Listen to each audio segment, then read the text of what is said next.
Good evening, everyone. We are back with another review, and this time it's not a Disney review. Although Disney sadly own this now. I am still Dale, by the way. He I is look still different, Dale. but I am Dale. I went through chemo recently, and here I am. So We're here to talk more Star Wars.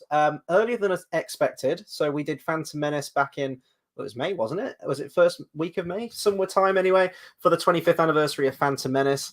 And after we came out of that movie, and probably on the review that we did for it as well, we were saying, right, we've got 3 years to wait until the 25th anniversary Attack of the Clones. And for some reason, Odeon Cinemas, I'm not sure about other cinemas in the UK, they've decided to screen all the Star Wars movies.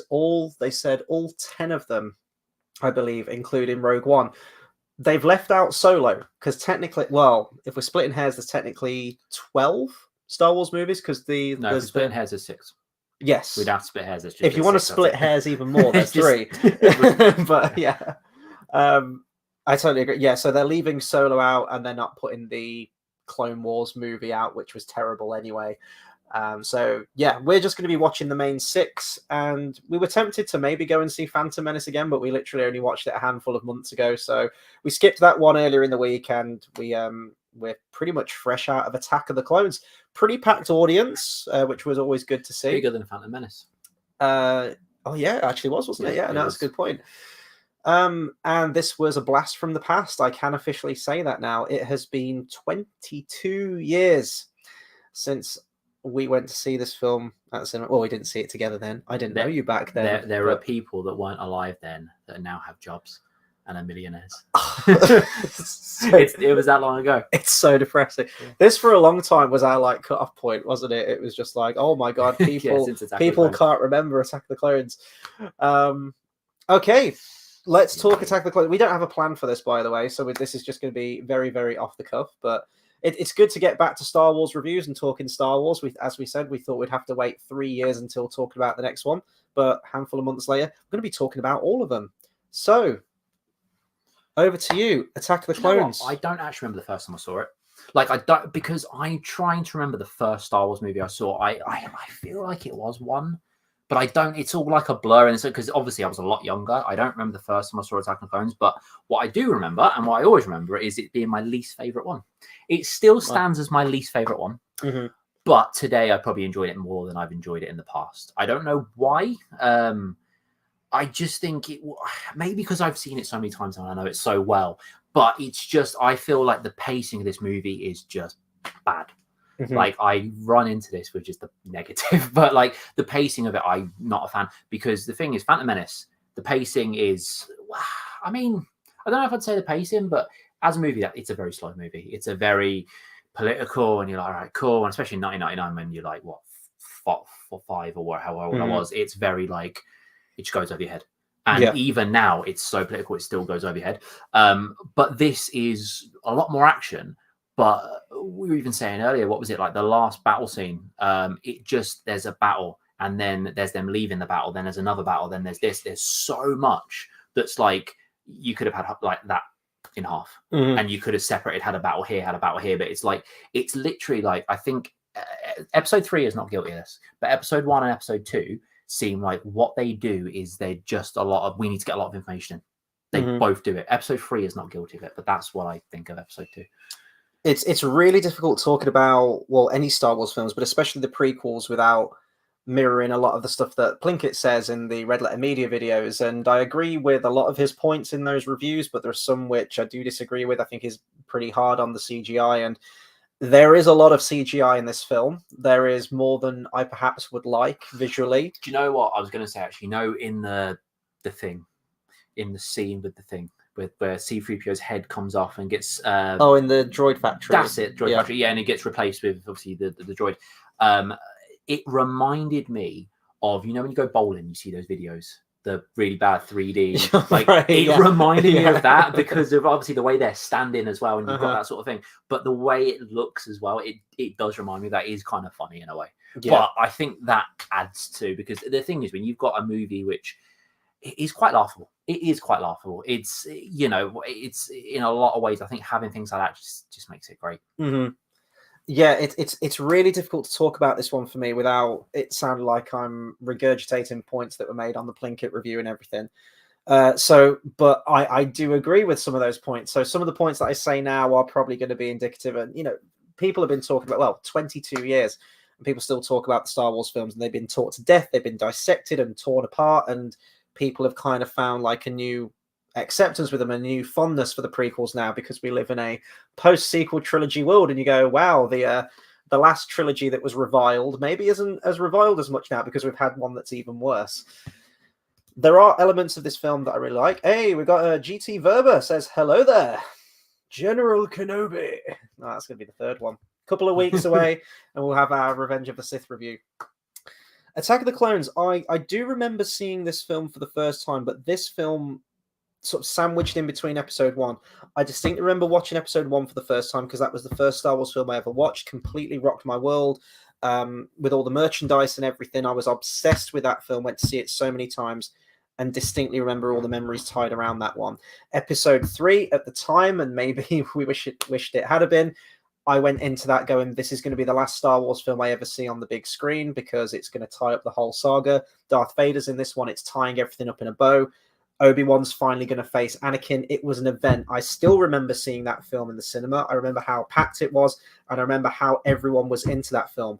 Attack of the Clones. How close I was to the fucking screen as well when I saw that movie. Like not really, like right, really... but probably like third row or something. I just remember being there because it was like that's the one thing I remember about that. And I just remember watching when Anakin is in like his actual his robe, and he's got his like hood up and stuff. And he's walking down. I just remember me being like this. Whereas Attack of the Clones, I don't have that deeper connection with it. I remember seeing it, and I remember more sort of like the toys, and I was a bit older then, obviously, so I think I was around 9 or 10-ish, I would have been when this film came out. So me and my friendship group, we were getting closer towards those teenage years. We'd aged a lot more since Phantom Menace had come out. We're a bit more mature, so we still gravitated towards Anakin's character, that young Jedi Padawan type character. We were around the same age as young Anakin when that came out, and then we were sort of like aging with the character. And this one felt like it was made for... You could argue that Phantom Menace had a lot more of those young kid aspects to it. Yes, it was very political, and I agree, that went over my head as a kid. But Jar Jar Binks, Jake Lloyd being that age was like the kid demographic, and Jar Jar Binks for the really young kids. Got Haley Joel Osment. How old was he then, though? Actually, is he younger? He would have been. No, he was quite young in. When did the Sixth Sense come out? He'd be old enough. He'd definitely be old enough. Sixth Sense came out in 1999. Yeah, so that would have been like old. He would have been good. Year. He would have despised the movies. He'd be cool. We'd have random Sora in random Sora. in episode 1, it'd be great. But yeah, I agree. It's one of those. It's very there as a movie, isn't it? I know you say episode 1 wasn't needed. Like, it could have been episode 2 and episode 3. Narratively, yeah. I agree. I'm not saying episode 2, because if episode 2 was there, there'd be a lot that doesn't make sense.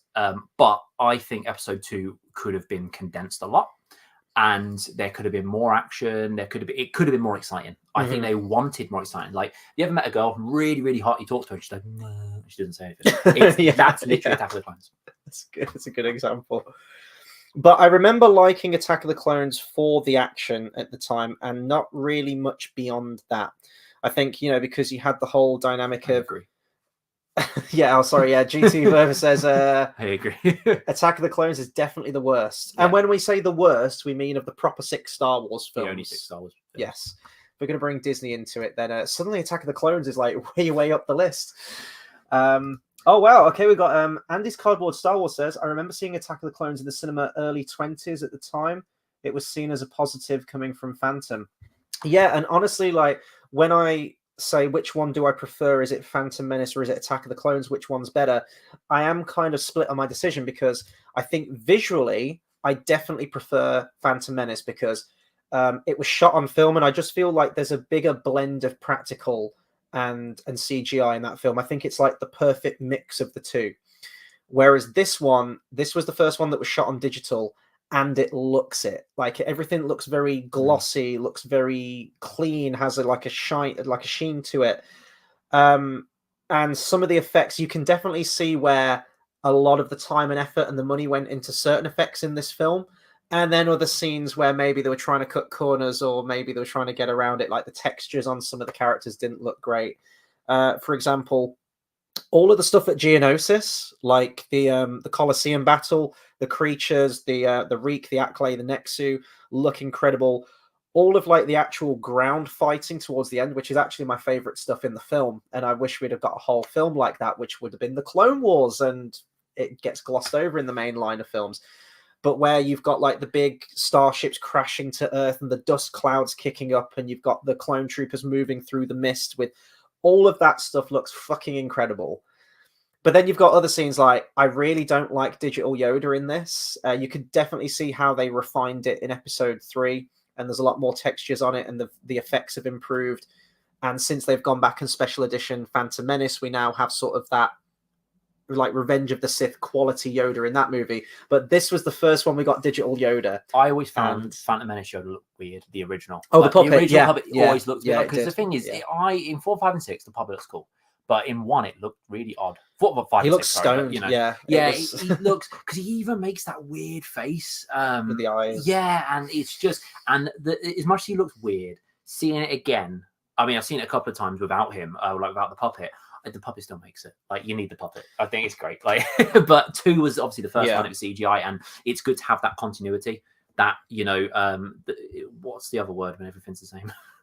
Continuity. Yeah, it's continuity. Yeah. It's good to have that continuity because otherwise it just feels out of place. But no, the CGI is, I think it's hit and miss. It's hit and miss in places, because in some places, like you say, it's cool. In other places, it's but then also you got to remember it's over 20 years old now.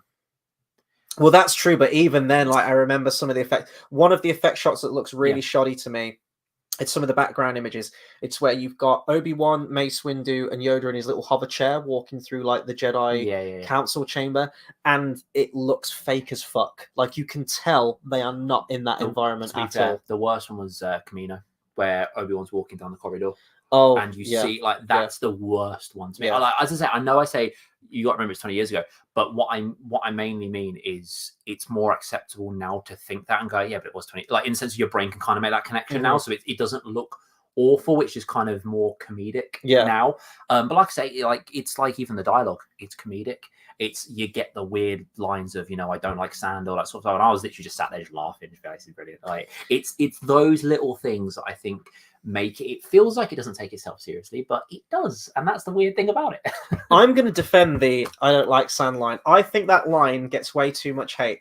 Is it a great line? Probably not. But you know, she's saying that, oh, I used to run down to like the beaches or whatever. She said, like, I love the water. And Anakin's just chipping in with the conversation. He's an awkward lad. He's never even spoke to a woman before for all these years, and he's just offering, you know, he grew up on Tatooine, very different life of slavery, and he says, I don't like sand. It's coarse and rough and irritating. It gets everywhere. Like, that's fair enough. That's a relative contribution to the conversation. It is. And then he does the creepy, smooth thing. There's just weird things happening there. Like you say, it's awkward. I think it's acted out well for an awkward person. Yeah. Like, it's an awkward person acted out well.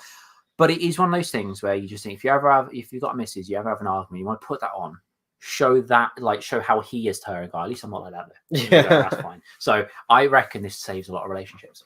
I think with some of the dialogue in this, and this speaks volumes to me, there's a lot of shit dialogue in the sequel films, and no one mentions it. Like, no one brings it up. No one even like remembers it because it's just so forgettable.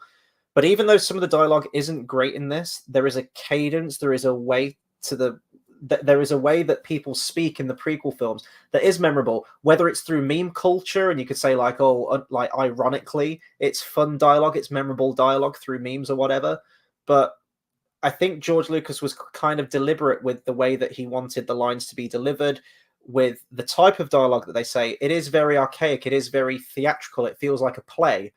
And there's a great video out there, which someone's recommended to me, that it shows all the visual references to old school cinema and old school films, and scenes that are almost directly lifted. You can really see the inspiration of where George Lucas took all of this stuff. Now, is that giving George Lucas too much credit? The guy clearly knows his cinema. Like, he knows his films, and the inspiration that he's taken from earlier films are quite evident throughout. I just question it, because that kind of archaic way, that theatrical way of speaking, clearly he was enamored by it because he wanted to use it in his films, but I just question why. If it feels clunky and it feels theatrical, why would you adopt that style To for be your Star fair, Wars prequels? Star Wars was always meant to be a soap opera, like Well, yeah, just in space. yeah, So yeah. I think it does kind of go with that in the sense of, I mean, I've not watched like loads of soap operas, but I know how like the dialogue can be, how it like their world can be. For instance, like have you ever known someone and like they'll like I don't know, I'm trying to think of a really good example, but something will happen, they'll be like, oh yeah, my ex-boyfriend did this and did this. You think you really over exaggerate and like Mhm. but in a soap, that's literally what's going on. Yeah, So it's that yeah. kind of over exaggerated, kind of a bit weird sort of. So I do kind of get it. I just think this movie in particular does have the most try-hardy sort of thing. I think this was the kind of, I mean, I don't know, I'm not in George Lucas's head, but I do feel like this is the movie where sometimes you write stuff and it's natural, but I think this was the one he was writing, he was really pushing, going, what can I do here? What can I do here? And that's why we got a lot of the more shitty sort of dialogue. It's trying to have that Romeo and Juliet style forbidden love kind of angle to it. You know, she's like, I'm a senator, you're a Jedi. And it's trying to keep that going. And there are some scenes that are quite I think the one that makes me cringe the most, it's funny, like I've reached a level of acceptance with the prequels and I do love them for what they are. But the fireside scene where she's decked out in like the leather bodice corset thing, just flashing all the goods, and he's like, you're in my very soul, tormenting me. And it's that scene. I'm haunted by the kiss that you and I'm wishing that kiss, that kiss is going to become a scar or something like that. I'm like, what are we doing? That's probably the weakest scene for me, but I do like a lot of one of my scenes. least favorite. So where they've got she's got the fruit and then he pours it over the force Oh, and he cuts it. I fucking hate that because it just looks like, oh, look at my magic, and that's not what the force is supposed to be. Like that's what it looks like, and it just feels. It's even like when he's playing with the ball. That I don't mind that actually. Yeah, that I can kind of get away with because he's a younger. He's sort of doing this, but that just looked like, oh, look at me, look at magic, and that just no. I did not like that. Fucking hate it. And also the other thing, if I was her, I'd be like, well, I could have done that. Give it back. Like that. Literally, that's the other thing. But I do think that scene felt very kind of like it was a Harry Potter. You kind of look at this, and that's not what Star Wars is. That's not what the Force is, because it's kind of like I say, Star Wars is meant to be it's a soap opera.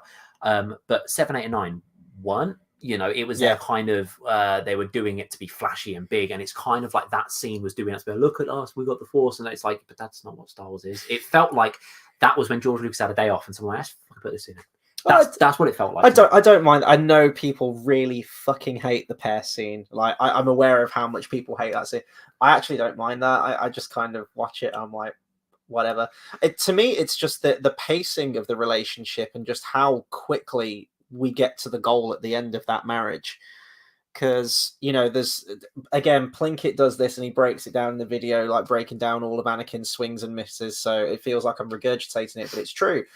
In that you have the sort of like the awkward reunion of the two at the very beginning of the film. Then you have sort of like constant bickering and him getting very terrifying at some points when he just opens up to the fact that he slaughtered a whole village of men, women, and children. And she's just strangely cool about it. She's just like, oh yeah, we all get angry sometimes. It shows that she's damaged. That's what it shows, that she is a damaged woman. And how many times have we met a damaged woman that falls in love that quickly? So the point is, it's accurate to life. But then he murders younglings in episode 3 again, and she's suddenly like, oh no, that's not Anakin. Anakin wouldn't do anything like that. I'm like, he literally told you in the last movie that he murdered a village of men, women, and children. And you didn't see the signs. So it's all very awkward and bad. She says, like, it makes me feel uncomfortable. Then they kiss on the balcony, and then she says, no, I shouldn't have done that.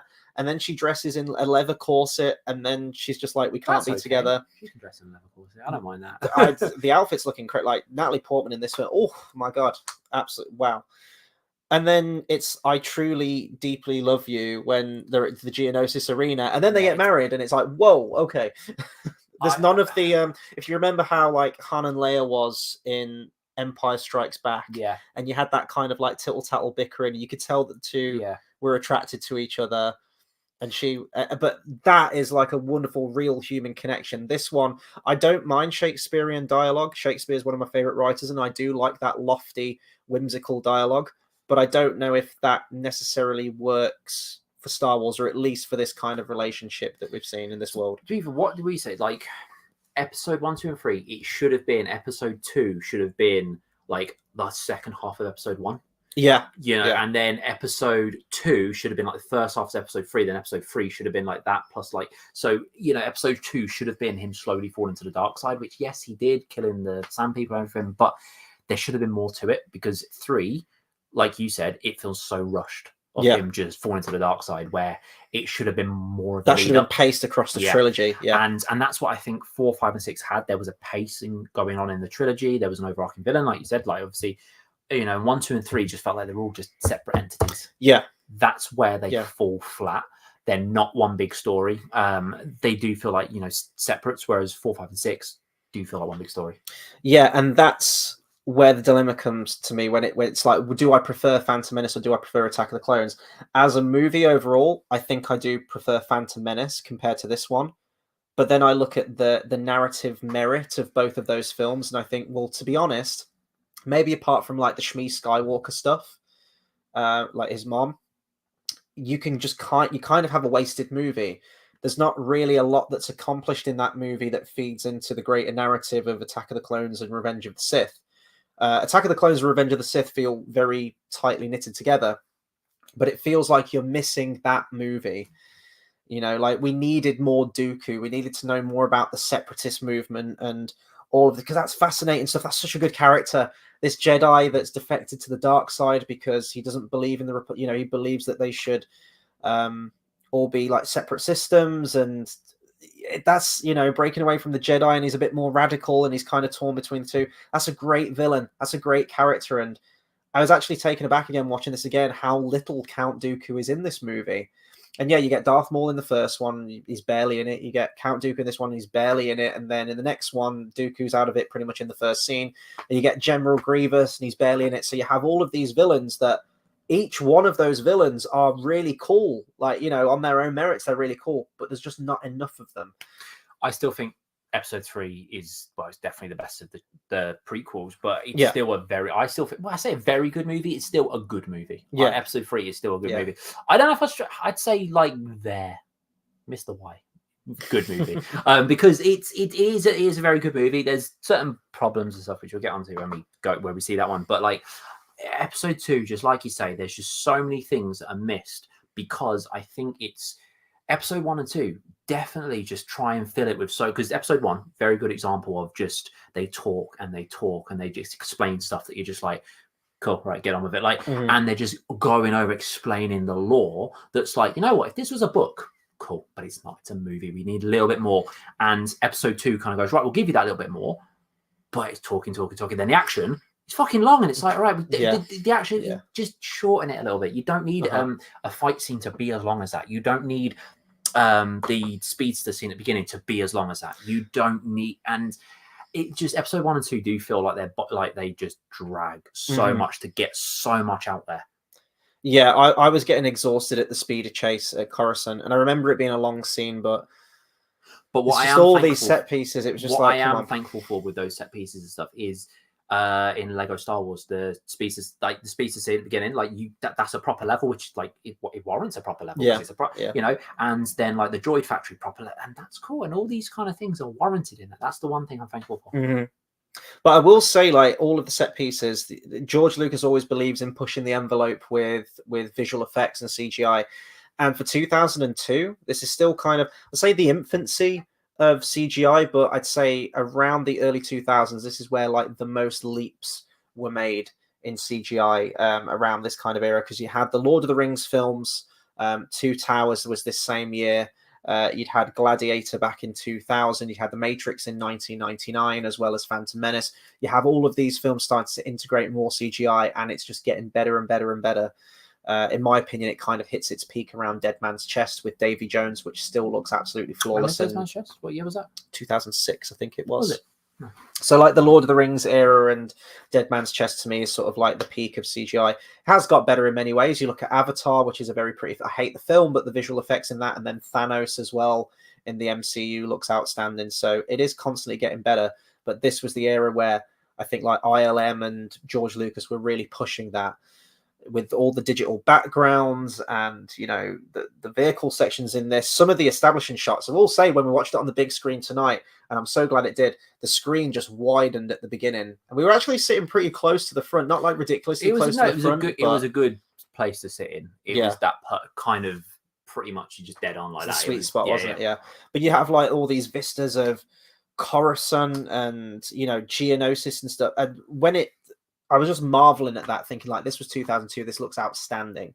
There's so the visual effects artists work really hard, but as I say, you can see some areas where maybe they cut some corners. Dexter Jettster doesn't look so great anymore. There's not as much texture on him. There's some things at Camino that look a bit ropey. There's sometimes where characters are in front of a background and you can almost see the color key haze effect around the live action actor where they've been composited in. Where there's like a little fuzzy thing that separates them and the background itself. But in terms of action, it definitely ramps it up more in this one. And it does overstay its welcome a little bit. It does feel a little bit sort of like style over substance in many ways with this film, I think. It's one of those as well. Like, it felt like, when they have like obviously big fight scene and like where Yoda and Count Dooku face off. Yeah. It ends there, and that's pretty much the end, and the rest is that sort of like, your tie-up afterwards. It felt like they had to put so much in as well, and they continued it, and it was just like, you could have paced that out a lot better towards the end, but they just had a big fight scene, and it was, and they get married, and they do this, and so much was compact into it. It was just like, cool. And that's what it felt like after that fight scene. Like, after it felt like you're done, and the rest was just sort of there, just so the movie didn't end on a, The title's really misleading of this film, Attack of the Clones, because the clones don't actually attack at any point. They assist. They assist and defend. So it's not an Attack of the Clones at all in any way. What was that? Didn't you see that thing where it's like every Star Wars movie is titled wrong? Like, oh, I remember seeing that. I'm trying to remember which one Attack of the Clones was. That would have been 3. They probably would have called that, wouldn't they? Because the clones attacked them and they killed the Jedi. I'm guessing. What was? Hang on. I don't remember. I feel like Attack of the Clones was made for number 3, but I don't know what they called number 2 now. What was Attack of the Clones? That is going to wind me up now. Yeah, because they definitely called 3 Attack of the Clones, but I can't remember what they called. Yeah, no, it's gone. That was a really fun order, though. I remember that. Hey, we've got Brinsley. Says, sup, lads. How you doing? Who's Brinsley? We've got a couple of other comments. GT Verba says, I don't mind the sand line either. Yeah, there we go. Thank you. I agree. I don't mind it. I'm just saying. And then Andy's Cardboard Star Wars says, the film score is one of the best of all Star Wars.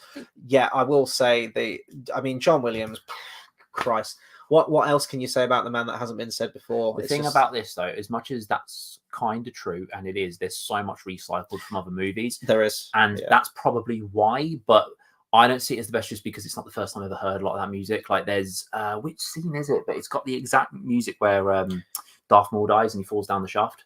Oh yeah, and like even where Anakin's going to find his mom and they're playing Duel of the Fates, and it's sort of like I've heard it all before, so to me it doesn't stand out. It doesn't stand out because of that. But no, the music is great and it fits everywhere. Just I feel like it's very recycled.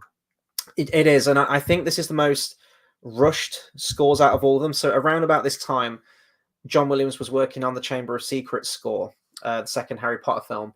And there are certain cues, I think it's during the Coruscant speeder chase, which is identical note for note, and it's used in the Quidditch match in Chamber of Secrets. So he would have been working on these at the same time. It's almost used like he used a temp track using that same track at some points. And yeah, there are some themes that are chopped about and thrown around. There's a bit in the Droid Factory where Anakin's on the conveyor belt and it plays Yoda's theme for some reason. And it's the same Yoda's theme that comes into it later on where Yoda stops the giant like pillar thing from falling on Anakin and Obi-Wan. Makes sense there because he's using the Force and it harkens back to Empire Strikes Back where he lifts the X-Wing out of the swamp. So there are some really random soundtrack choices in this one. One of my favorite bits of music out of all the Star Wars films and even just music in general is Duel of the Fates. I fucking love that song.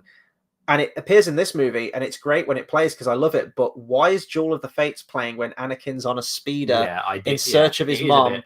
And talking to Jawas, like you've got this epic, like, Latin Sanskrit choir, just, da, da, da, da, da, da, and it's just him talking to Jawas, asking for directions. Yeah, It's I know. like, It is one of those. It does feel like the best of kind of thing in terms of the soundtrack. Yeah. Like that's why it is good. But it does, like I say, it's not the first time I heard Mhm. all that stuff, and it did feel like it's trying to get everything in. Like when you obviously it's Uncle Owen, Owen Lars, you meet them characters. I know that was relevant and that happened for a reason, but there's a lot of times you see things that they feel like they just need to get it in there. Just needed to get it in there, and that's my own opinion of Attack of the Clones.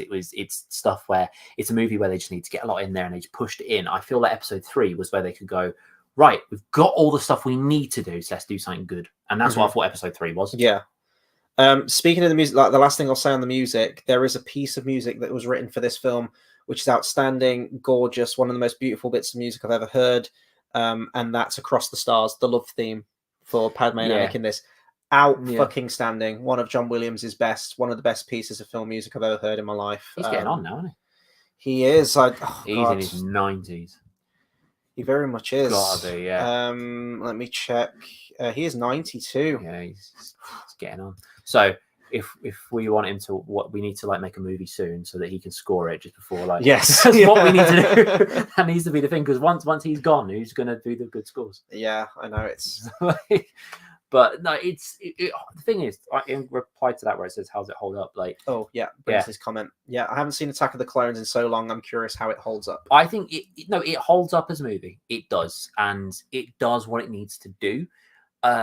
It's always been my least favorite Star Wars movie, not counting anything that came afterwards. It's always been my least favorite, but it holds up because it's.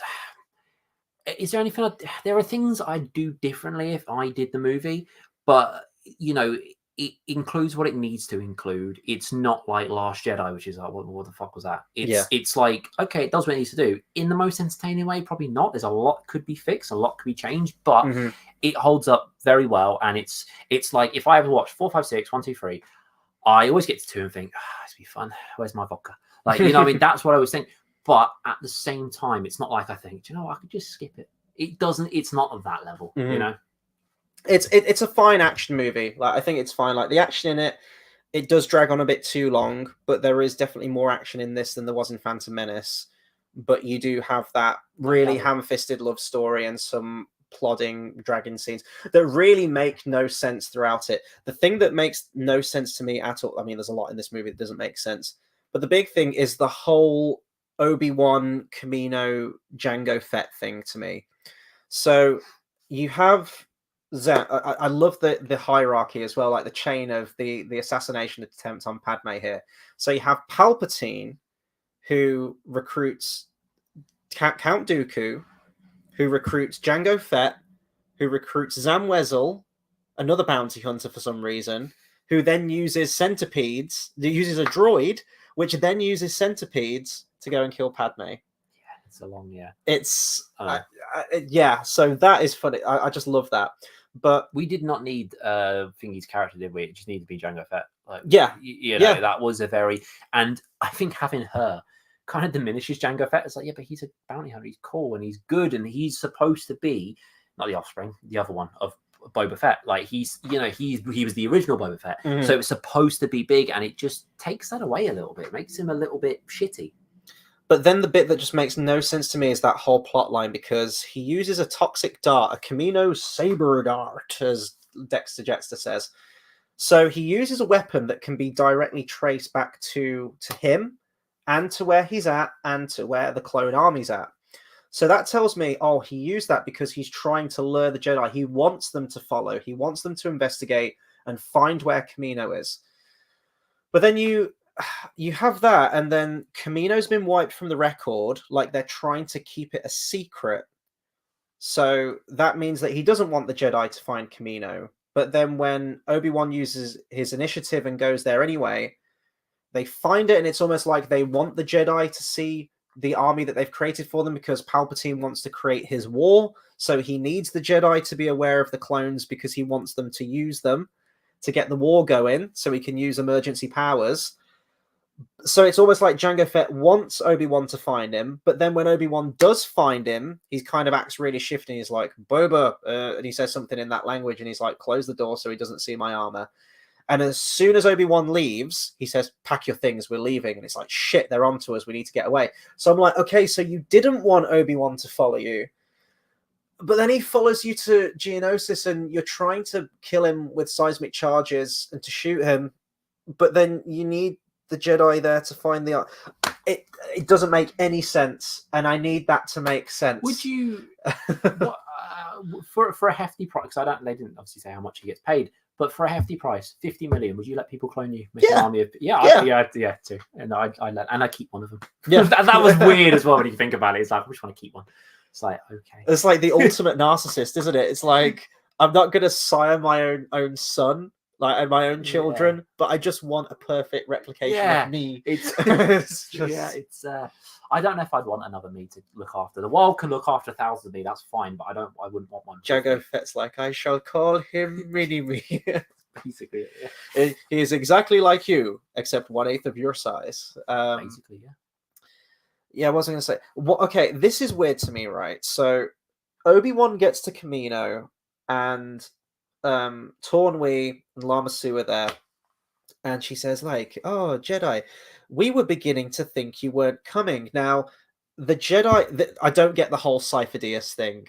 I'm going to need an explanation on the Cypher Dyas thing, because that all goes over my head a little bit. So, Jedi Master Cypher Dyas placed an order for a clone army over 10 years ago for an army of the Republic. Now, was that actually Cypher Dyas, or was that Sidious under the pseudonym of... Because he says, like, I was under the impression he was killed before that. So someone was assuming his identity. So was that Sidious? Sidious placed the order for the clone army and used the name Cypher Dyas. You know, they sound very similar, Cypher Dyas and Sidious. Yeah. What if he said Sidious and he just misheard him? Or was it Dooku that placed the order for the clones in the first place under that pseudonym? But then Jango Fett says that he was recruited by Count Dooku on one of the moons of Bogdan. Or was it Plagueis? I'm so confused. If anyone can like explain this shit to me. But how weird is this, right? So let's say you go to a company and you want so many million of something produced that's going to cost a fucking fortune. It's going to use all of their resources. I'd like $1 million. Let's say you go to a cloning facility and you say, I want 1 million Ariana Grandes. That's a good one. And they'd be like, perfectly fine. We can do that for you. Yep. It's going to cost you like 10 trillion pounds or something. That's fine. I'll make the money. And you pay it. And you let them go, and then you're not in correspondence with them for over 10 years, to the point where that company manufacturing them says, we were beginning to think you weren't coming. They don't drop an email. They don't call. They don't say, hey, we've got all your clones here. Do you still want them? Because we haven't heard from you. We're beginning to think you're not coming to check in on them. Yeah, no, I know that bit I always thought was a bit weird of like, you know, how long did they wonder while we began to think you weren't coming? How long were you beginning to think that? You know, but then again, it might just be in their nature as the Kaminoans.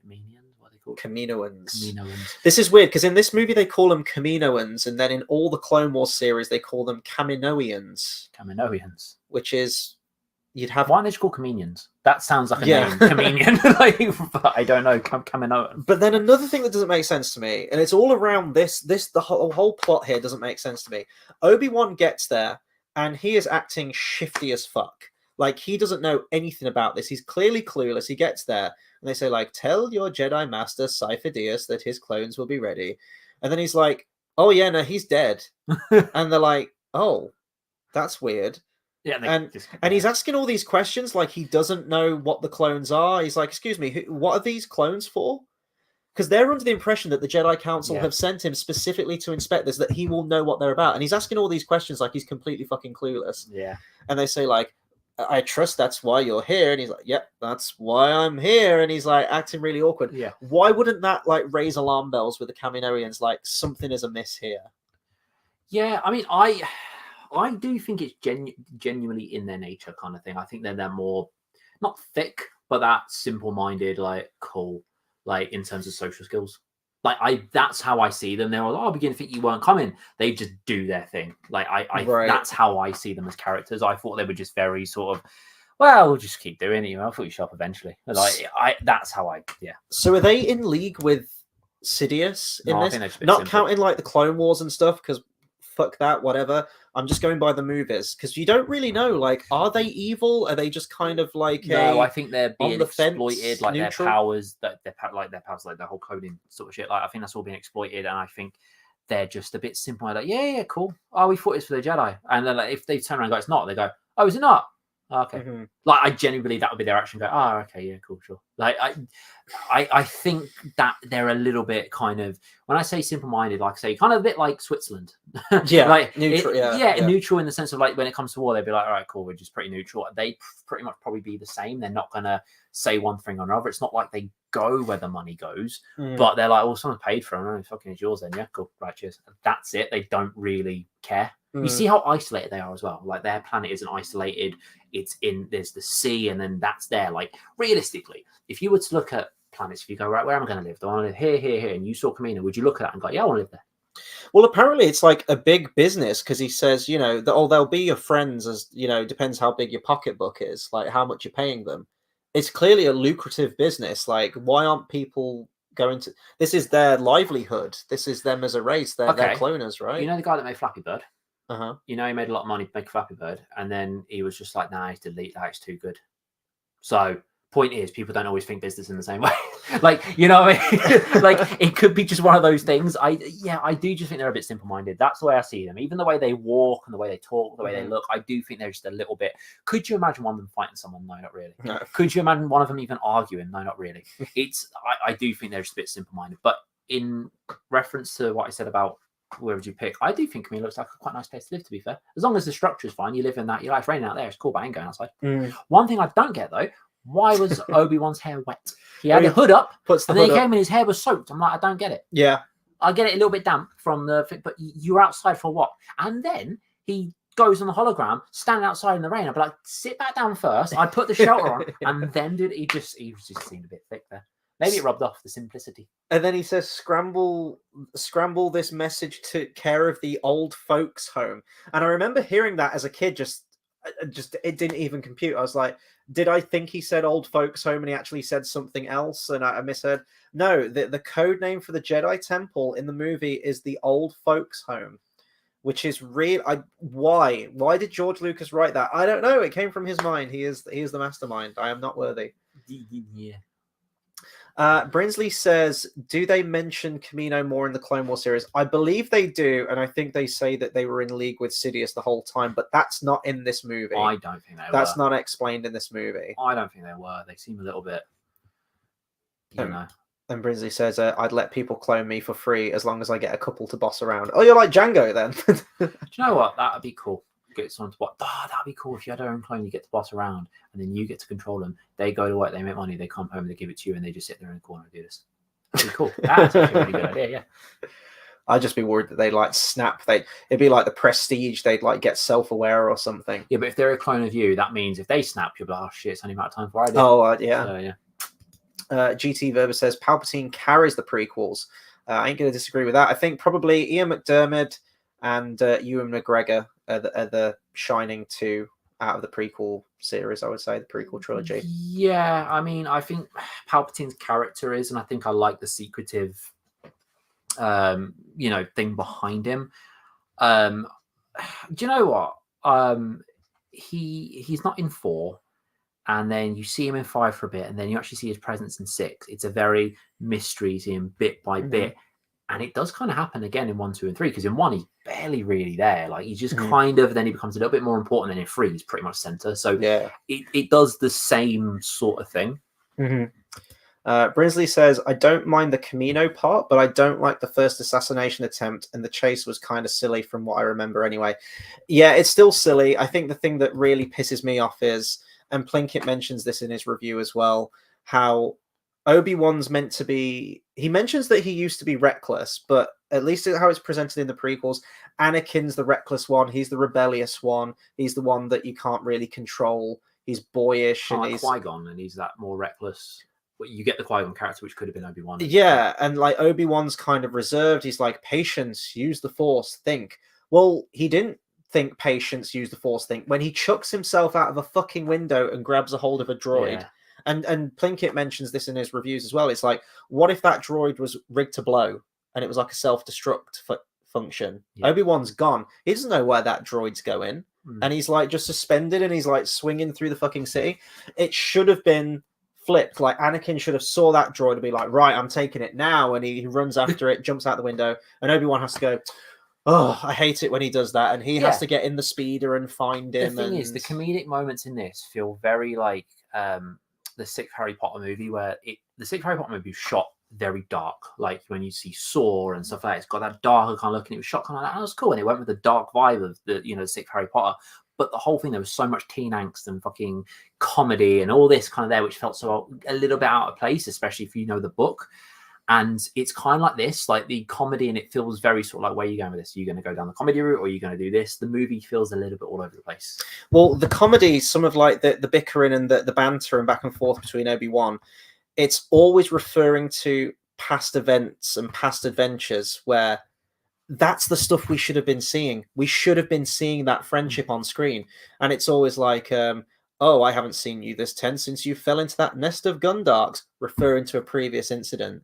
Yeah. I hate it when he does that. Clearly, he's done that, a bunch of times before. But we never see that friendship on screen. We never see the crucial part of Anakin's sort of training. Well, we never see his training. In Phantom Menace, he's being taken on as a Jedi. And then we fast forward 10 years later and we've skipped that crucial character development. So this is what I mean. Phantom Menace feels like it's set too far before. I feel like if you wanted to do an earlier one, it should have been Obi-Wan training Anakin as like a Padawan, sort of like as a teenager or something like that, if you wanted to go younger. I think... And that's where you should have started it from. If you watch Phantom Menace, Brokeback Mountain, and Attack of the Clones, I think that would go well. That's the secret Star Wars film that you get in between. Obi-Wan and Anakin. Oh, they're going out camping again. What are they up to? Yeah, okay, so I'm going back to Camino with this. This is sort of like the last point that I'll bring up about Camino, because this is kind of weird to me that this is never a topic of discussion from anyone within the universe. So Obi-Wan finds this bounty hunter who's trying to assassinate the senator and is clearly bad news. He even has a fucking fight with him, and Jango Fett's shooting at him and throwing seismic charges at him and whatnot. That guy is the face of the army of the Republic, the troops that are fighting alongside you. And he fights alongside them in Revenge of the Sith and all throughout the Clone Wars. That is weird to me that is never a, hang on, this is kind of weird. Like, this guy who was clearly bad fucking news, who's like a bounty hunter who's trying to murder the senator, is sharing that same face with all of the troops that are like brothers in arms. Oh, yeah. That's weird to me that he never mentions that to the council, that the Jedi at the council never go, this is very strange, something's clearly amiss, these clones might be dodgy, because they're based off if a fucking mass murderer is cloned, and then you're like fighting alongside them, you're like, I feel kind of uncomfortable about this. It's kind of that's weird to me that no one talks about that. Yeah, I agree. It's like, even when because the thing is about episode 3 is when Order 66 is executed, it did feel kind of like, oh fuck it, we'll do it now. Yeah, like that's the way it's kind of put about. So a lot of that did feel very last minute. I do think episode 1, 2, and 3 could have been planned better, and I feel like they were planned individually rather as 4, 5, 6. Obviously, the 4 was just planned as like it was just a normal movie. But then I think it had an overarching sort of, this is where we're going to go with the story, and it's going to be this. And there was a whole story within 4, 5, and 6. Whereas 1, 2, and 3 felt like, right, so this is what we're going to do for 1. So this is what we're going to do for 2. This is what we're going to do for 3. And and that's the issue with it. I think there could have been a bit more planning around the whole thing. There was still an end goal, I think. It's like, right, well, we know where it needs to get to. But yeah, I do get the impression that... But they knew it was going to be done in 3 movies. So it's like, this was going to be part 1, this is going to be part 2, this is going to be part 3. And it felt very like that. Yeah. I feel like Attack of the Clones and Revenge of the Sith are a bit more tightly knit with each other. But I definitely do feel that way with Phantom Menace, that it's like, okay, so I've started this, and it's like... maybe I have started this a bit too early, because now we've got to do a 10-year gap and age him up, because we need to be at this part of the story now. So wasn't the original idea of episode 3 like Luke was supposed to be in it, like an infant Luke? Well, I say infant Luke, like 5, 6-year-old Luke or something. Wasn't there an original idea, something like that, like it was going to be a bit closer? I can't remember. I'm not sure. I haven't read that. I haven't heard that myself. Okay, I don't know. I thought there was like there was a different idea at first. And Brinsley says, all we needed was Star Wars Episode 1.5, The Brokeback Menace. Yes, that would have gone well. That would have been great. I've kind of harped on this movie a lot, and there's probably a lot of other scenes that I can be quite negative on, but I do want to talk about some of the positives. So we've talked about the soundtrack, and we've talked about, you know, some of the visual effects and that it was really, really pushing the boundaries. But I'm going to talk about some scenes that I think are absolutely fantastic and really well handled. I think my favorite scene, and I think it's, you know, Hayden Christensen got so much hate for Anakin, and he is a little bit wooden in this, but he has kind of reached that acceptance with the fans now, and, you know, the fans have kind of come around to him, and he was kind of like a relatively new actor at that point. I know he'd sort of like done a lot of Canadian TV shows and everything like that, but this was his big major break. And some people are saying, you know, the writing was bad and George Lucas probably wasn't the most hands-on director with his actors.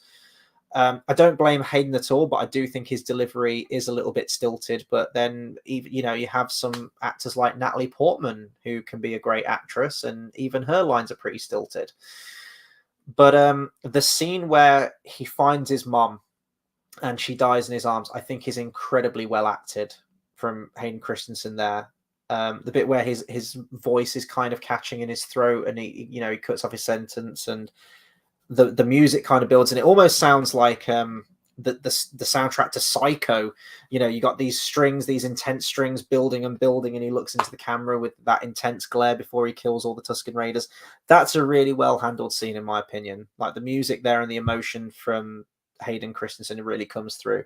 That's probably my favorite scene in the film. Shortest bits. I know. You want that to go on a bit longer, but even the bit where he like brings her body back and he says his final goodbyes at the grave, even the bit where he has his meltdown, like, I don't like how Padme reacts to that, and she's like, "Oh, to be angry is to be human." But I actually, you know, it's like not just the men, but the women and the children. I think that's really well acted. I think that's some of Hayden's best acting in the film, like, genuinely.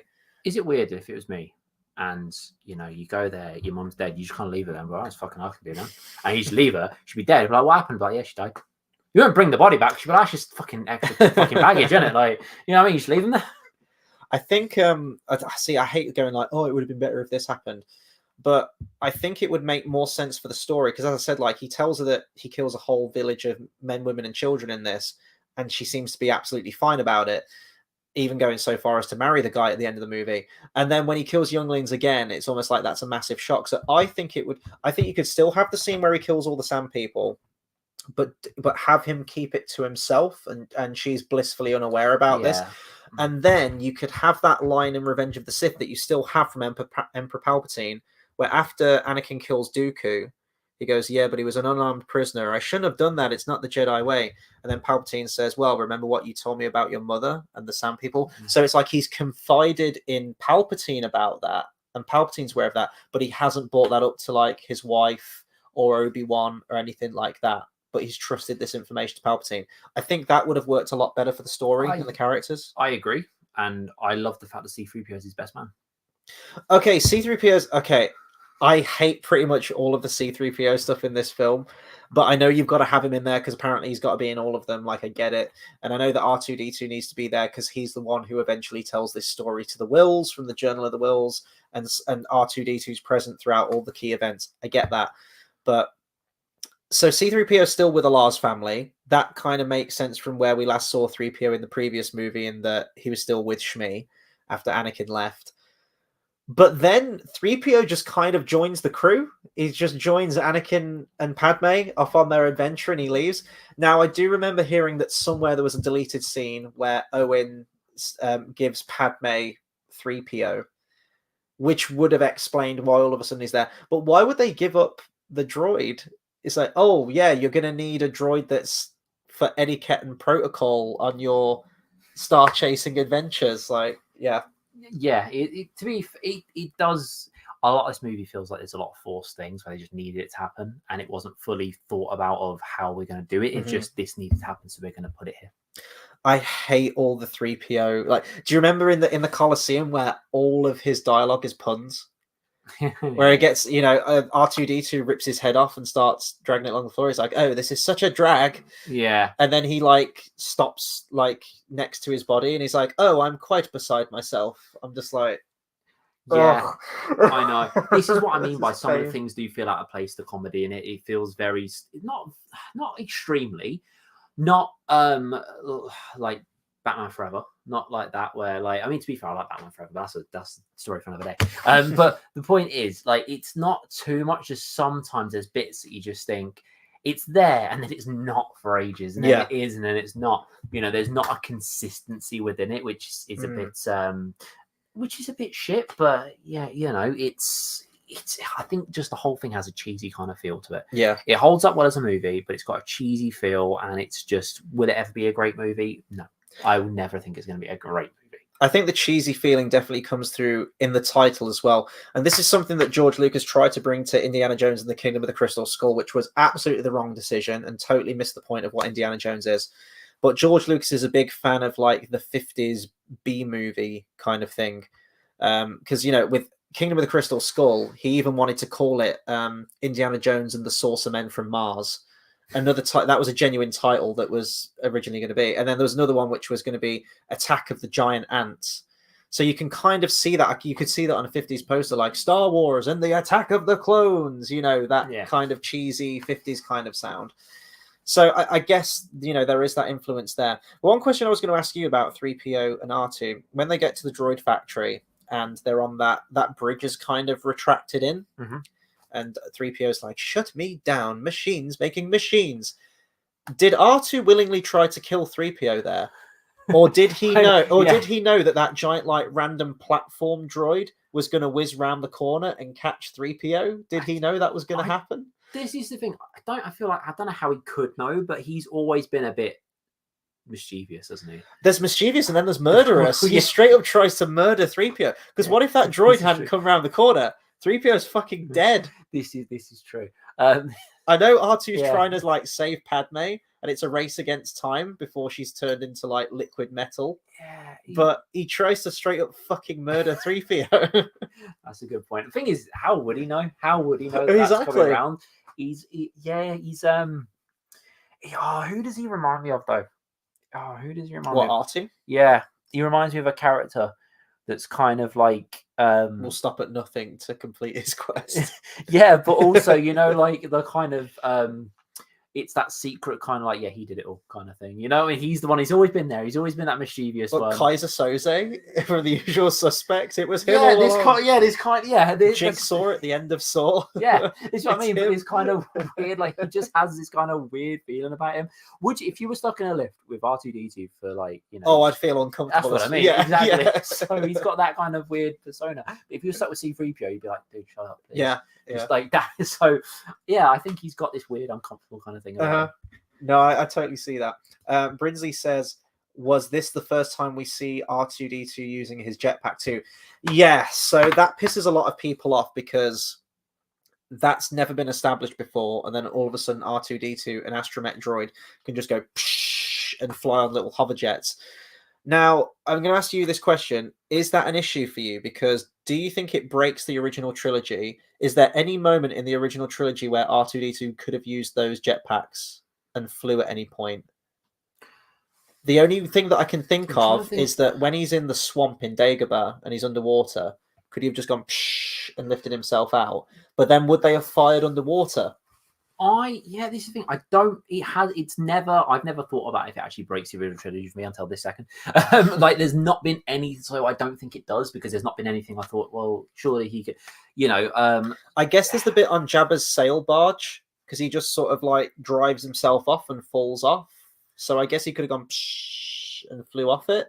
Yeah, but he's always been a bit weird, isn't he? So, I don't know. I don't think that, like, because as I say, I've never thought about it, so there wouldn't. You know, if there was anything, I would have thought about, well, couldn't he just use this? But it never has really struck me as an anomaly. So I don't think so. But maybe when you think into it, it's kind of something he should have used before, because it's not anything where you think, oh, he should have used it then. But the fact that he didn't, now you think about it, feels a bit unnecessary. Of like, well, he's never used it. Why are we going to randomly give him this power now? Yeah. You know, but there's so many things to do it, isn't there? They randomly get this weird power halfway through. Kingdom Hearts 3, Sora can randomly run up walls. When did that happen? Well, they So- do that with in Phantom Menace as well, and this has always pissed me off. That like random super speed run they do when they get cornered by the droidicas at the beginning of the film, and Qui-Gon's like, "It's a standoff, let's go," and they just go and just zoom off to the side.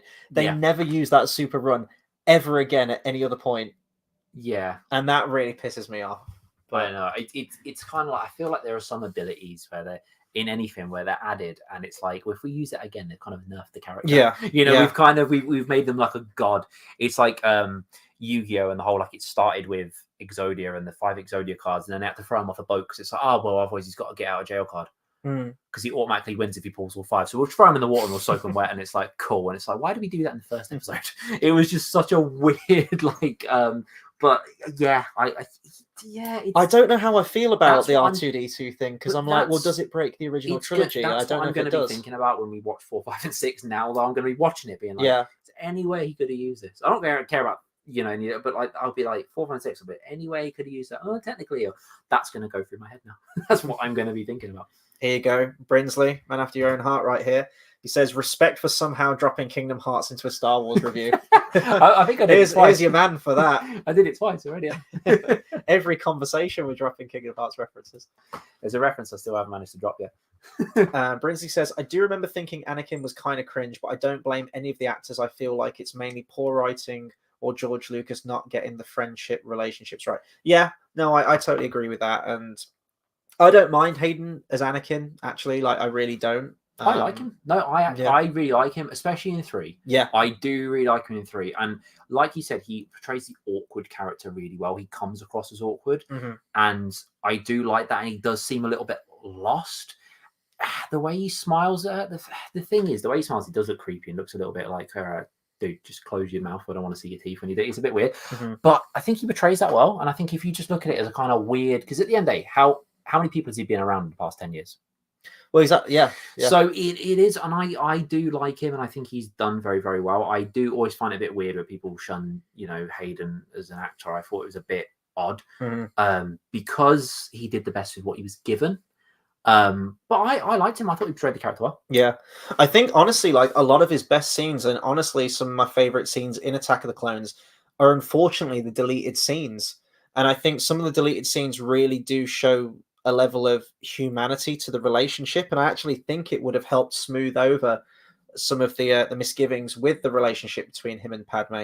For example, some of the deleted scenes, you actually see Padme at the beginning of the film, because she's arriving back on Coruscant to deliver a vote on whether the Republic should sanction an army for the Republic, and you actually see her in the Senate doing that whole vote thing right after her assassination attempt. I think that was important. I think that should have been in there. But the main stuff with the relationship was the inclusion of Padme's parents when they go back to Naboo. Yeah, but it felt like a proper. That felt like a proper soap opera. No, it does. It does feel like a soap opera, and maybe they would have, you know, like cleaned it up, because it doesn't look like it's completely remastered or whatnot. Because Star Wars is a soap opera, it could have worked if they had taken other bits out. Because as just throw it, let's say they just threw it in to the movie where it was, where it's meant to be, it would have felt really dragged and pointless and very out of character, because it felt like a soap opera, and because the movie was so action packed in a lot of ways, it would have felt a little bit unnecessary. But if they had taken a couple of bits out, put that in, it could have worked. But at the beginning, didn't you say that Star Wars is a soap opera? That's what I'm saying. So no, but what I'm talking about this movie, because the way it's action packed, that being a soap opera wise for this movie in particular is what I'm saying. It would feel a little bit out of place. They'd have to take a few things out, make it a little bit less action packed. What I'm saying with this one. But I do think there are moments, because, you know, she's introducing Anakin to the family, and that's a thing that you do in a relationship. And I think Anakin plays it really naturally, and I think it's a really nice moment where it feels, you know, he's getting to see that side of her family, and they're welcoming him in. See, this is the thing. It could have worked by doing that and changed the movie up a little bit, and there are ways they could have made it more like Episode 4 or whatever. But because we came off such a slow burn of a movie, we did kind of need that more action. So would it have again seemed a bit like, cool, you're meeting the parents, cool, there's a backstory. It's like that Patton Oswalt review with the whole like, oh yeah, so what happens in the prequels is like, oh yeah, so you see Darth Vader and he's a little kid. It's like, okay, is he like a Dame Yomick? No, he's just a little kid, his mom dies and he's really sad. It's like, cool, you know what I mean? It's that kind of thing, and I think it would give off that. So I don't know whether it would have worked in a movie if they'd spliced it and changed a couple of things, but would it just been another kind of like, well, Star Wars ain't going anywhere anymore, is it? Like, that's what it might have felt like. That's the issue I had. It's weird though, because when you get to Padme's funeral scene in Revenge of the Sith, you see those actors, like her parents there. And obviously when you watch the films, I didn't know they were her parents. I thought they were just random attendees at the funeral. But it's like if you had this, you'd be like, oh, okay, her folks are there. And yeah, it ties it all together. There's another scene as well where it's the librarian, the really bitchy fucking librarian. What's that? Jocasta Nu, that's her name. Couldn't remember her name earlier. But it's Obi-Wan's looking at that statue, and I think it's Count Dooku. Stab her in the game. It's great. I think it's Count Dooku's sort of like head, and he's looking at it, and she goes like, "Oh yes, he was an imposing figure, an idealist, really." She kind of refers to the history of him, Cypher Dyas, and Qui-Gon Jinn, who were kind of like this triumvirate. They were all very idealistic and didn't necessarily agree with the council on everything. They had their own agendas, and we kind of see that with Qui-Gon Jinn because we mentioned that in our Phantom Menace review. And that was a great deleted scene. It doesn't really go into like loads of detail, but it gives like a little bit of setup for Count Dooku and a little bit of his history, which I think this film was just absolutely crying out for. I feel like this film really needed more Count Dooku because I think it's fascinating, and unfortunately, like, it's just we're there. We've got the idea. We just need to delve into that a little bit more. What was I going to say? Something about a thing. I'll remember in a sec. I was going to say something is gone, but yeah, I'll remember in a sec. I'm just going to bring this up here. Brinsley says, it's funnier if you imagine R2 can use the jetpack for the whole of the original trilogy, but just chooses not to. That's actually a good point. I mean, he's behind it. Oh, he's like, I could do it, but I'm not going to. Yeah. He's like, I could. No. He's a dick. He is, though, isn't he? Hate R2. Anything to mention? I am annoyed. I forgot what I was going to say. Oh, yeah. Wasn't it supposed to be... Didn't Yoda train Count Dooku? Yeah. And then Count Dooku trained Qui-Gon. Yeah, and then it was that's what I mean. Yeah. I thought so. Which is weird because in the original trilogy, Obi-Wan kind of makes reference that Yoda was his master. He's like, there you will train with Yoda, the Jedi master who trained me.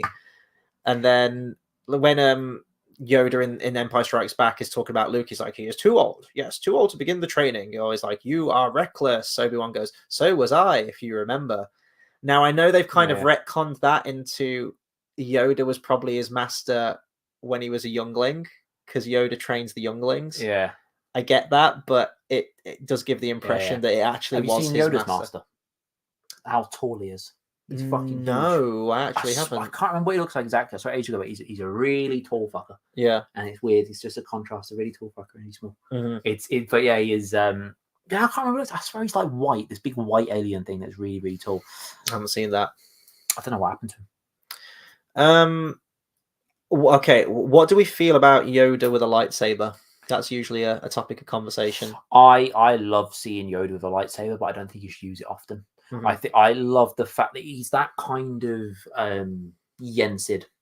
You don't see him there. Kingdom Hearts again. You don't see Yensid use a Keyblade, but he is he can. He has been now. He trains. He's the kind of mystical. I like that. So I don't think it should be overdone. The fact that you see him use a lightsaber in 2, I personally think that should have been saved until 3. Yeah, because when he fights Sidious in 3, because Sidious is Sidious. He's the ultimate Sith. It's like Yoda is like the ultimate Jedi. I think that was a cool thing at the end to see. I think 2 could have had a thing between him and Count Dooku, but more just the Force. Yeah, I think that would have worked well. I like the fact he can use lightsaber, but the thing is now he's training younglings. What it kind of says, well, he's now older. He can do that if he needs to, but he's now training younglings. He's not out in the field as much as the others, and I think he needs that mystical look. Whereas using lightsaber in 2 and 3 takes away a little bit. Yeah. Because I always see the argument that Yoda is sort of... You're right in that Yoda and Sidious are like the yin and yang, and that they're both immensely powerful, almost to the point where they don't need to use lightsabers. They're just like little whatevers. Like they're so powerful with the Force and the light side and the dark side that they don't need that. And I kind of like that aspect because we've only seen Yoda be mystical. But then I'm thinking, well, if he is a Jedi, a lightsaber is the weapon of a Jedi, so he should have some knowledge of how to use I it. think it was overkill though. You know where he pushes his rope and you see the lightsaber and then he uses the Force to bring it. I'm like, Yeah. just fucking do that, mate. Like that was proper overkill. But he's great. I love Yoda. And he is like flipping around, everything like that. I do wish that we'd have had like a practical effects Yoda throughout most of it. And then if you do want to see him like flipping around and doing all the cool fight scenes, that's where you have like for the faraway shots and for the flipping scenes. Yeah, of course you have that CGI. But then when it's back to just Yoda in the foreground, it's back to a puppet. I would have liked to have seen a blend there. And I don't really think that you would have needed to have had CGI Yoda all the way through with it. It does frustrate me though, just like the structure of this trilogy, as we mentioned, because 1 feels like a wasted movie, 2 feels like it's all this setup, and it ends, begun the Clone Wars has, and you see them all forming, and the Imperial March is playing, and it's fucking great. And then the next film, it's 3 years later, and the Clone Wars are just kind of finishing, and it's like, I thought that was the whole point of this prequel trilogy when Luke in Episode 4 is like, "You formed the Clone Wars," and you want to see that.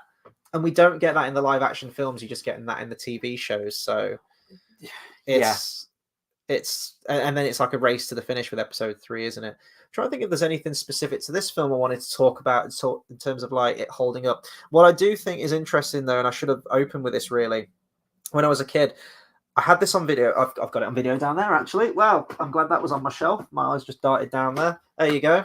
My original VHS for Attack of the Clones. So Phantom Menace was the first film that I watched, and then right after I watched that, I must have got a hold of it was the 1997 special edition box set of the original trilogy, and I just had them for a time, and then obviously I picked this up on video. So my collection at the time was 1 and 2 on video next to each other, and then my box set slipcase, and I was waiting for that Episode 3, which I only ever got on DVD, but apparently I did hear that they bought that on video. It was one of the last videos before that transition. It's ridiculously expensive. But anyway, this one, whenever I put this into watch, I don't think I'd ever watch it beginning to end all the time. Sometimes I would, but a lot of the time I can just remember fast forwarding to the action scenes, specifically probably from the Geonosis scene onwards to the end. And I think that's quite telling. This one is kind of shrouded in... I can't remember much about this film watching this one loads. So I think, maybe subconsciously, even if I wasn't aware of it as a kid, this was probably my least favorite one because it was the least remarkable one to keep going back to and watching. Phantom Menace, I remember loads. I remember the pod race. I remember the lightsaber fight at the end. I remember laughing at Jar Jar. I remember loving the Naboo Starfighter stuff with, the droidica and the battle droids, and everything was new and everything was fresh.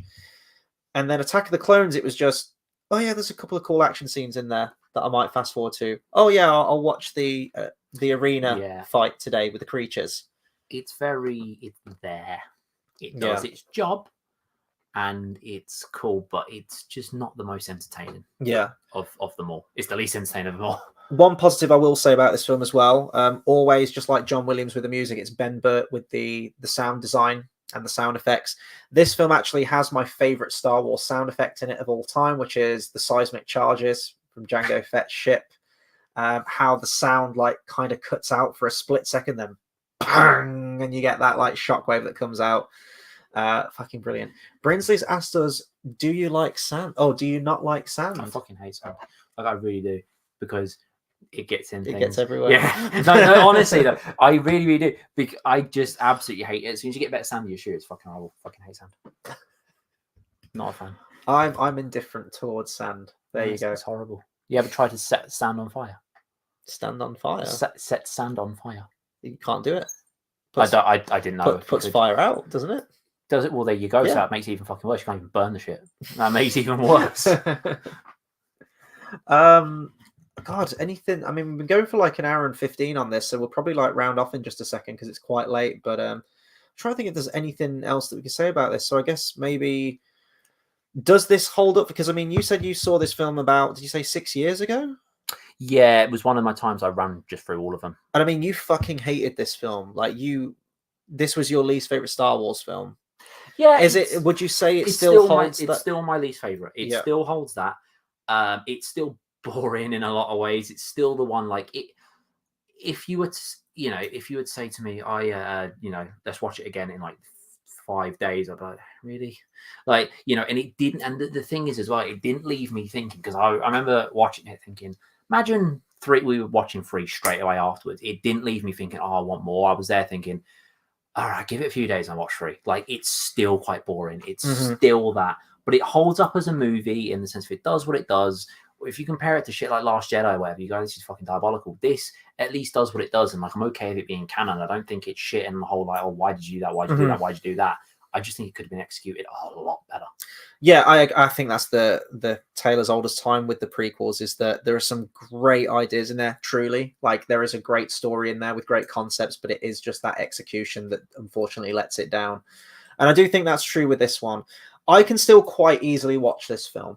Like, yeah, there are some bits where it drags, and it could be nostalgia talking. I could be looking at this through, you know, like just rose tinted glasses or whatever it is. But I still can quite easily watch this film. If someone threw this film on, I wouldn't be like, oh God, no. And if someone said, oh, we're watching Last Jedi, I'd be like, I'm gone. I ain't watching this shit. Like, absolutely fucking no way. But this one, like, I can quite happily watch it. There's bits that are entertaining, like the action scenes. You sit through them, and it's like whatever. Some nice bits with the soundtrack. Phantom Menace, easy. That's an easy pick. Yeah, Brinsley said if you had to pick Phantom Menace for Attack of Clones, honestly, yeah, Phantom Menace, I think I do prefer a lot more than this, and that could be because that was the one that got me into Star Wars in the first place. But even remember watching it again for the 25th anniversary, I think it flows slightly better. Yeah, there are still those long drawn out parts to it, but the main thing for me is the third act. Like, a lot of people say that with Phantom Menace, but to me the third act really has that staying power. You have the Gungan fight, which is whatever, but then you have the Naboo starfighter things, and you have the amazing choreography with Duel of the Fates with the lightsaber fight. Everyone goes to that lightsaber fight saying it's the best bit of the film, and for good reason. It probably is. With this one, the ending feels just kind of unremarkable. Because it goes on too long, that's why. Maybe, like, you have some cool stuff in the arena. I really like the creatures, and again, the sound design for them is really cool. But it's kind of like when we watch The Dirt, you know, like, obviously, you know, it ends with how does it end? Like, obviously Tommy Lee and Heather Locklear break up, you know, and we were saying the whole I did include Pam Anderson, but the thing is they've got that whole break up and then they get back together and stuff. But if they had that, then they get back together, then someone else leaves. It's that kind of and that's what the ending to this feels like. It's kind of like, oh, cool, and there's battle, and then it continues on, and then there's this other thing, and then it, you know, and then there's another thing, and it kind of feels a little bit like that. Yeah. So it's hard to kind of say, oh, the ending's great, or oh, that lights, you know, the big battle at the end with all the lightsabers and stuff, and like it's amazing, because it's then met with the, flying across the desert, and then suddenly there's a force fight and then a lightsaber fight, and it's met with all those different things, and that's great, but it doesn't have a big climax. It doesn't feel like it does anyway. Yeah. I think if you had like the whole movie with the clones and whatnot and skirmishes and fights similar to what we get at the end, but it all feels very thrown together at the end, and like, oh, we got to get this in there and this in there. It feels very key jangly. It's like, oh, you've always wanted to see like 1,000 Jedi fighting together, you know, and there is a kick to that, I suppose. There is a bit of spectacle involved with that, but then the lightsaber fight, it's like, well, we don't really know Dooku all that much, and I'm not really invested in the fight here. It feels like, well, you've got to have a lightsaber fight with the bad guy at the end. I think this one feels like the most artificial lightsaber fight, along with Grievous as well, a little bit from, Revenge of the Sith. But certainly for a climax, this one just feels very unremarkable. Like, I don't know enough about Dooku to really care. He's kind of been shrouded in mystery. We've barely seen him. I feel like Grievous should have been in it. I feel like there should have been. The thing is, I've never watched Clone Wars. I never planned to, so I've not heard the best things. I've watched clips, and it's never, it intrigued me, whatever the word is. But I think it would have been cool if you had sort of Grievous like near the end. He might have he doesn't even have to say much, but his presence there, because he felt kind of thrown in 3. Whereas I know he's in Clone Wars, but aside from that, he did feel kind of thrown in 3, where we could, again, it would be amazing if we saw more of him. Totally. And he is meant to be the leader of the droid army. I think that would have made sense for them to introduce that here. So you have this really unremarkable lightsaber fight, and I mean the choreography is not that great, and they throw Yoda in there, I suppose, as this big shocker, like, oh my god, we haven't seen this before. But again, I'm just kind of watching people hit lightsabers together for a bit, whereas with Duel of the Fates and Phantom Menace, you could still make the argument that we don't know enough about Maul. He kind of works as a silent assassin kind of character, this intimidating looking bad guy with a striking look. We don't know much about Qui-Gon or Obi-Wan really, but the choreography is there and the soundtrack's there, and there is a sense of spectacle there and kind of like a sense of urgency to the fight and stakes to the fight. Whereas this one, I'm just watching people hit lightsabers together for a couple of minutes at the end because we need a lightsaber fight. Yeah, and then it just kind of ends with like, oh yeah, then the Clone Wars is happening, and we don't see that on screen, unfortunately. And then we get like the very tail end of it in the next film. So I think, yeah, out of the main line of the 6 films, Definitely, I'd rank shit. this as the worst. I could still, it's still watchable to me though. So when I say like worst, I'm not like this is one of the worst films I've ever seen in my life. It isn't. I can quite easily watch it. But if I was going to rank the 6 Star Wars film, because there are only 6 in my opinion, I'd probably have this at the bottom, Phantom Menace above it. Oh, then it gets tough. And then Return of the Jedi, and then Revenge of the See, Sith. I love Return of the Jedi. And then Empire Strikes Back, then New Hope. That's what I would say. I prefer Revenge of the Sith to Return of the Jedi. Oh God, don't make me choose between that. I think there are still some faults in Revenge of the Sith that kind of fall into the There are some faults in fucking 6 as well, which feel a bit like, yeah, okay, get on with it. Here's the thing: when people list all of their criticisms with 6, I can totally get it. I totally understand where they're coming from. They go, Luke's plan at the beginning to save Han makes no sense at all, which it doesn't. People go like, the second act just drags. Han does nothing. Leia does nothing. But I'm sorry, it's all about that final act, man. The emotional tie-up with Luke and Vader's story with the Emperor, the space battle taking out the second Death Star. It's fucking epic. And I love the Ewoks. I don't care. I'm not a big fan I of the don't Ewoks care. at all. I love the fucking Ewoks. So honestly, Return of the Jedi is What's my the Ewok's name? The one played by Warwick Davis. Wicket. Wicket. There you go. Wicket W. Warwick. Yeah, that's it. That is my favorite Star Wars film, is Return of the Jedi. If I had to pick any one of the 6 to just throw on for an afternoon, like I'm gonna fucking watch a Star Wars movie, which one do I watch? It's always Return of the Jedi, every single time. So that's my favorite, but the best to me is Empire Strikes Back in terms of a movie and how it's put together, the writing and everything. See, I get that because it is that standalone one, isn't it? And it's like, if no more Star Wars movies were made, it would still be fucking great. It does everything that it needs to. So I totally see that as well. New Hope is definitely the better. I think it tops Empire Strikes Back. I mean, Empire Strikes Back obviously is the better movie in terms of like what it does, and but it's very like it's plot heavy. It does that, whereas I think New Hope's more as an easier, just the charming simplicity of stuff. Yeah. I think New Hope wins. I wouldn't argue with that. Like I can absolutely see that.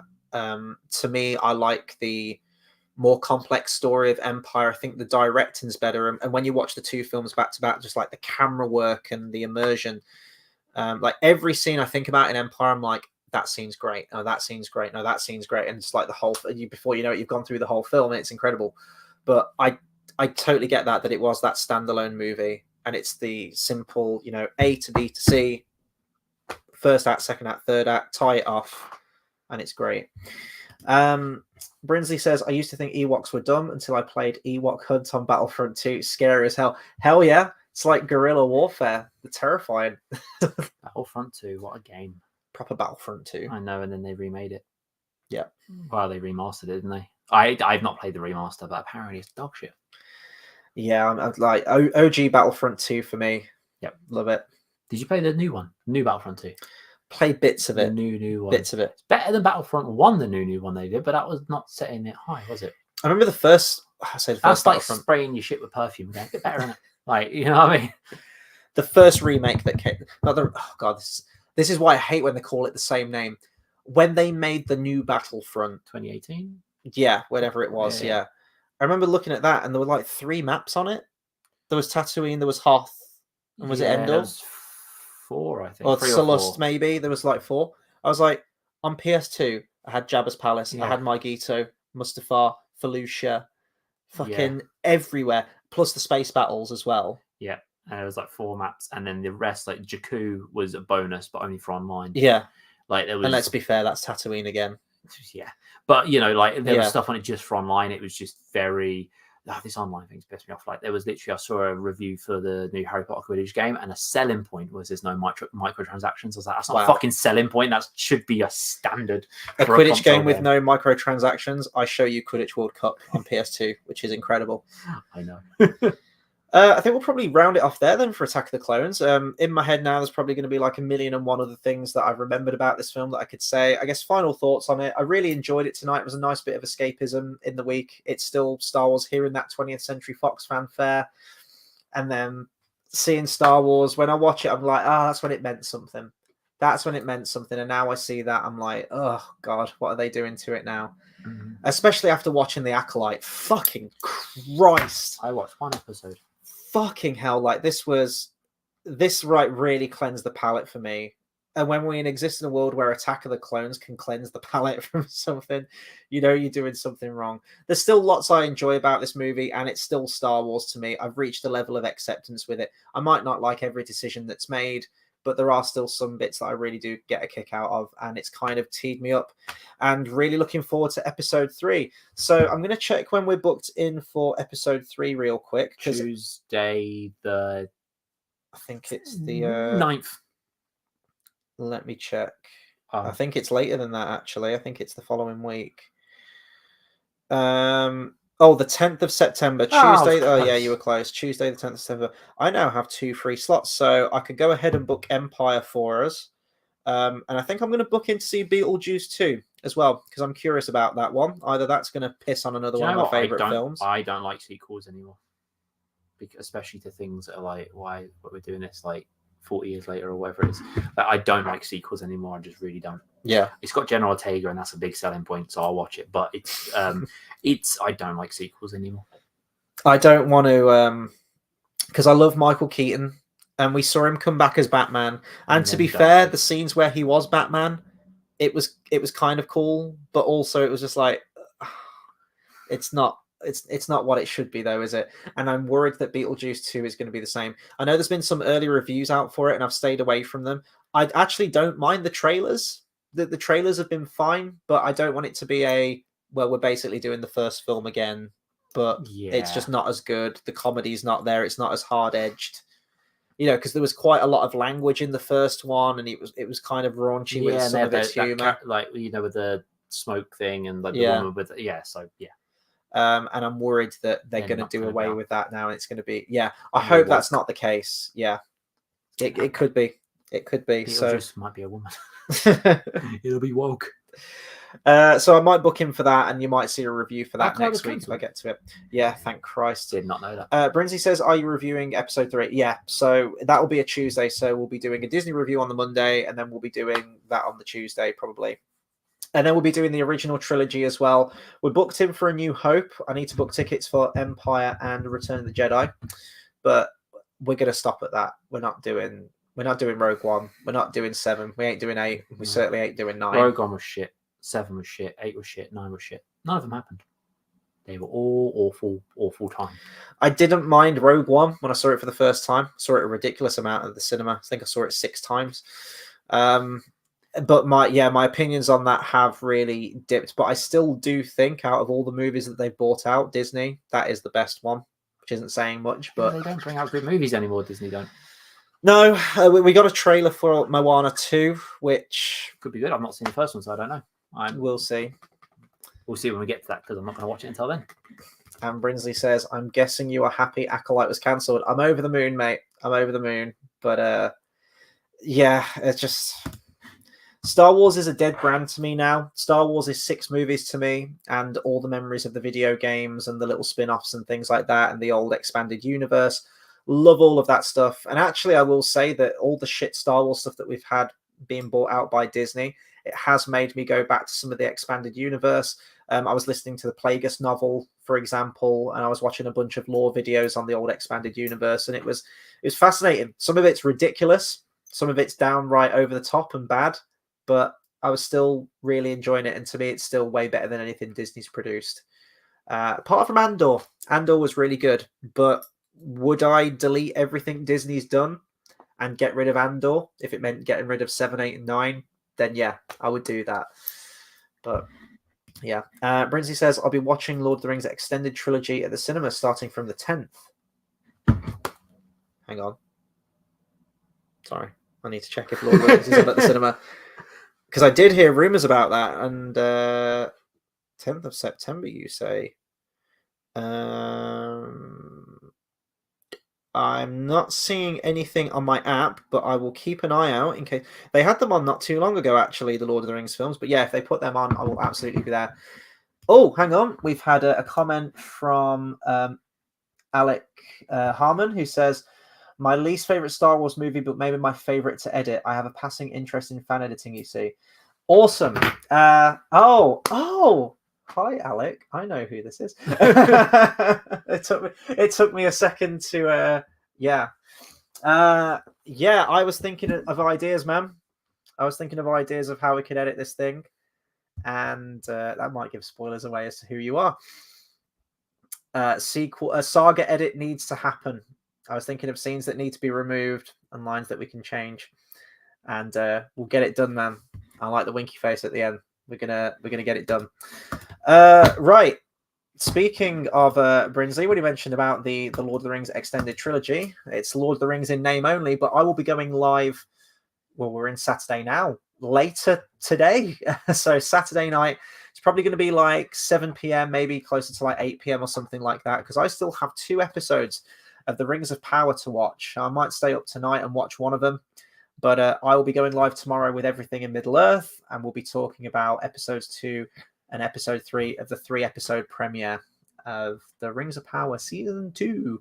So that's going to be a fun live stream, and then we'll be going live again on Monday for Treasure Planet, which is over there. No, it's not. It's right there. Treasure Planet. So we're going to be continuing our Disney reviews with an absolute fucking belter. I watched this the other night. I still love it. It's still incredible. You need to get it watched, don't you, before Monday? Yes, so I'll be interested to hear your thoughts on it too. I haven't watched it in 20 years. Like it's been probably about 20 years. No, it's going to be a really good review. I can't wait to talk about that one. People that weren't alive then that are now full-time jobs and parents. Yeah. Wow. And I bet there's someone out there that wasn't alive then now as a grandkid. Yeah, probably. In Liverpool somewhere. Right. Okay. Hang on. Brinsley says, putting in the work. Thanks, Matt, for all the streams. I caught episode 1. I'll try and catch up.